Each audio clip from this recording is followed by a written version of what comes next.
Quincy Wilson just fired a warning shot nobody in Eugene can ignore. On this exact track, Jayden DeLeon beat him once before. Now they're both back for the U20 world title, and Wilson answered with 45.02 seconds, the fastest of anyone in the building.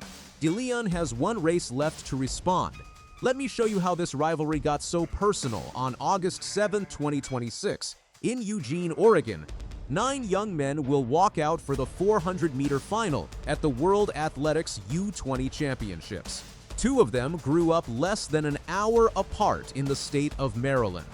Those same 2 have spent the last 6 months beating each other up in the most gripping rivalry American sprinting has seen in years. Quincy Wilson is the name the mainstream audience already knows. He won Olympic gold in Paris as a 16-year-old, running the heats of the American 4x400 relay, and became the youngest American male track athlete ever to collect an Olympic gold medal. He owns a personal best of 44.10, the fastest 400 meters ever run by a high school athlete anywhere on the planet. He is heading to the University of Maryland this autumn with a reputation most professionals never build. Hayward Field is also where his legend was built in the first place. 2 years ago, at the United States Olympic Trials on this exact track, he broke the under-18 world record twice in 3 days, running 44.66 in the opening round and 44.59 in the semifinal, before finishing 6th in a senior national final at 16 years of age. Jayden DeLeon is the teenager who took his crown. Go back to March, inside the arena at New Balance in Boston. Wilson lined up in lane 5 for the New Balance Nationals indoor final, chasing a 4th straight national title. DeLeon, from Montgomery Blair High School, stood right beside him in lane 6. Wilson attacked the stagger early and led through the break, coming through 200 meters in 21:31. It looked routine.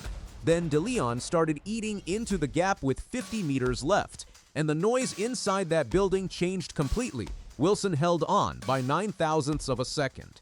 He ran 45.37, a brand new high school record. DeLeon ran 45.38. Those are now the 2 fastest indoor 400-meter times ever recorded by American high schoolers, and the Olympic champion had almost surrendered his own state record to a kid who trains 20 minutes down the road. That was the warning. Nobody outside Maryland listened, mostly because Wilson kept winning everything else. In April, he anchored his Bullis school team to victory in the Championship of America 4x400 at the Penn Relays in Philadelphia, the first time an American high school had won that relay since 2007. 3 months later, both of them arrived in Eugene for the United States U20 Championships, the meet that decides who wears the American vest at Worlds.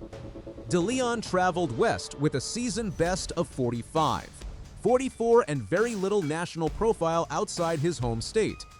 Wilson cruised the qualifying round in 45.28, fastest of everybody, and looked exactly like the athlete his reputation demanded. The final was a completely different story.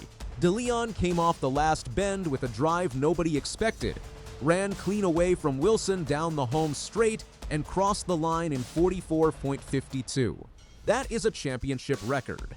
That is the second fastest 400 meters in American high school history, behind only Wilson himself.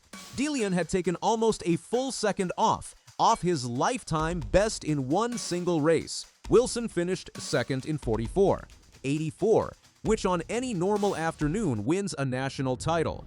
But Wilson had already run quicker as a 16-year-old, and the awkward questions started that same evening. DeLeon was not finished either.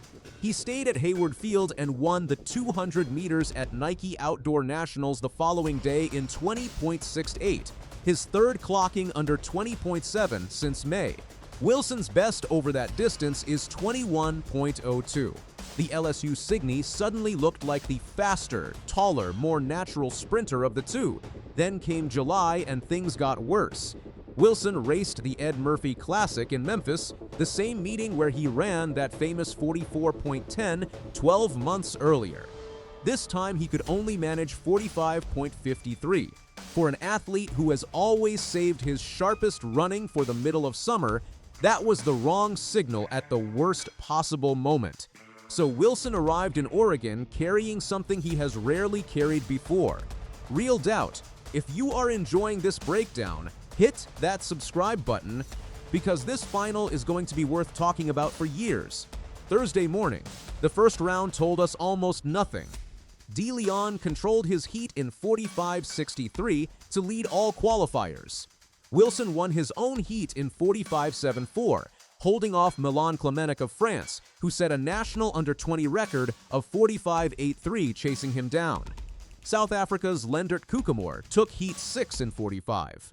75 without ever looking stretched, India's Mohammad Ashfaq ran a national under-20 record of 45.81. Everybody advanced. Nobody showed their hand. Thursday evening was where the story finally turned. DeLeon went first in semifinal 1 and won it in 45.49. Controlled, comfortable, job finished. He also took the biggest scalp of the round with him.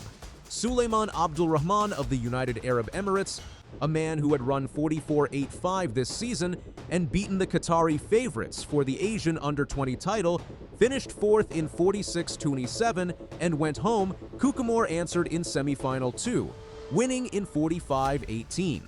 Quicker than DeLeon and loaded with intent. Then Wilson walked out for semifinal 3.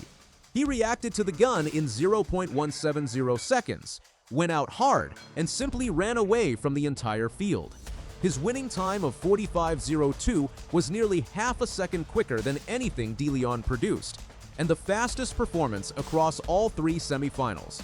Krin Ramin of South Africa took second in 45.87. Wilson made a global championship semifinal look like an easy training rep. Add all 3 semifinals together and the picture gets even clearer.